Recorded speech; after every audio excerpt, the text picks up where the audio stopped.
எதிர்க்கட்சி தலைவர் அப்படியான ஒரு கருத்து தெரிவித்திருந்தால் அது கண்டிக்கத்தக்கதுதான். ஆனால் கைது நடவடிக்கையால் பயன் இல்லை. காரணம் என்னவென்றால், அது திரு உதயநிதி அவர்களுக்கான அந்த அரசியல் வில் பவரை கூட்டுங்க. இப்போ 1996 ஜெயலலிதா கைது, பெரிய தோல்விக்கு பிறகு கலைஞர் ஆட்சி காலம். ஜெயலலிதா ஆன்டிசிபேட்டரி புயலே வேணாம்னு சொல்லிட்டு தான் ஜெயிலுக்கு போனாங்க.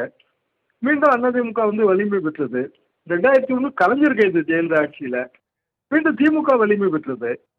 இதுதான் உதாரணம், வரலாறு எல்லாமே. இது மாதிரியான கைது நடவடிக்கைகள் அர்த்தமற்றது. அது ஒரு மேடை பேச்சு, வேலை பேச்சுக்கான கைது நடவடிக்கை.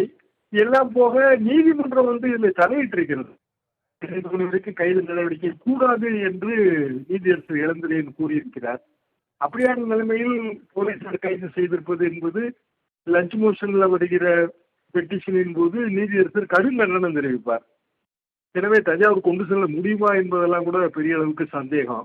காரணம், அதுக்கு தஞ்சாவூர் கொண்டு செல்வதற்கு முன்பாக சில நடவடிக்கைகள் எடுக்க வேண்டும். மருத்துவ பரிசோதனை இதெல்லாம் அதற்கான கால தாமதம் ஆகும். எனவே கண்டிப்பாக இது நீதிமன்றத்தால் இந்த கைது நடவடிக்கை அல்லது இப்படி டீடைன் செய்திருப்பது என்பது ரத்து செய்யப்படும். தொடர்ச்சியாக இதற்கு முன்பாக மார்கண்டேயன் கைது செய்யப்படும் பொழுதும் நீதிமன்றம் ஒரு பொறுப்பில் இருப்பவர்கள் இவ்வாறு பேசக்கூடாது அப்படின்ற ஒரு பதிவு செஞ்சுருந்தாங்க. இப்போ உதயநிதி ஸ்டாலின் இப்போ கைது செய்யப்படுறார். நாளைக்கு பட்ஜெட் இருக்கு. இந்த நிலையில் ஒரு எதிர்க்கட்சி தலைவருடைய கைதை அரசியலாக நம்ம எப்படி பார்க்கறது? அரசியலாக பார்த்தால் திமுக வலிமை பெறும். திமுக இன்னும் சொல்ற அரசியல்வாதிகளை எப்படி சேர்க்க முடியும்? அரசியல்வாதிகளுக்கு அது உரம் தானே சேர்க்கும். அது போக இதுல மார்க்கண்டேயன் அவர்கள் பேச்சுக்கும் இதற்கும் வித்தியாசம் இருக்கிறது. ரெண்டு பேச்சையும் பார்த்த வகையிலே மார்க்கண்டேயன் அந்த இன்டென்ட் தெரிந்தது. கிரிமினல் இன்டென்ஷன் என்று சொல்லுவோம் இல்லையா, மென்சரியா, குற்றம் ஒரு மனம், அது தெரிந்தது.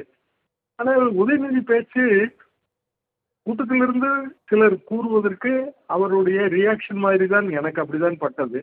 ஆனால் அவர் கண்டித்திருக்கலாம். அதாவது கூட்டத்திலிருந்து அப்படி குரல் கொடுக்கக்கூடாது என்றெல்லாம் சொல்லியிருக்கலாம். அது வேறு விஷயம். ஆனால் இதுல கிரிமினல் இன்டென்ட் இருக்கிறதா? நீதிமன்றத்தை பொறுத்தவரையில் அப்படிதான் பார்ப்போம். நாங்கள் வழக்கறிஞர்களாக அப்படிதான் வாதாடுவோம். கிரிமினல் இன்டென்ட் இருக்கிறதா இல்லையா என்பதுதான் ரொம்ப முக்கியம். அப்புறம் அர்ஜென்டாக கைது நடவடிக்கை எடுக்க வேண்டிய அவசியம் என்ன என்ற கேள்வி வரும்.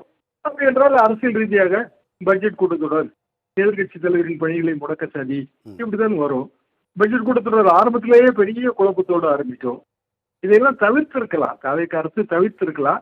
ஒரு பொறுமையான அரசு என்கிற ரீதியிலே அவர்களுக்கும் இது அரசியல் ரீதியாக பின்னடைவை தான் ஏற்படுத்தும். இப்போ நீதிமன்றம் 12 மணி வரைக்கும் கைது செய்யக்கூடாதுன்னு ஒரு அறிவுறுத்தல் வழங்குறாங்க. ஆனால் இப்போ கைது செஞ்சுட்டு போகிறாங்க. பெண் கொடுமை அப்படின்ற ஒரு பிரிவில் இந்த வழக்கை ஒரு முக்கியமாக எடுத்துகிட்டு போகிறாங்க. அதுக்கு சிறை தான் அப்படின்னு சொல்லும் பொழுது இதை அரசியல் காழ்ப்புணர்ச்சியாக கூட நம்ம எடுத்துக்கலாமா? கொடுமை என்று எப்படி சொல்ல முடியும்? மேடை பேச்சு ஒரு வகையில் இது அறுவருக்கு தகுந்த பேச்சு அப்படி சொல்லலாம்.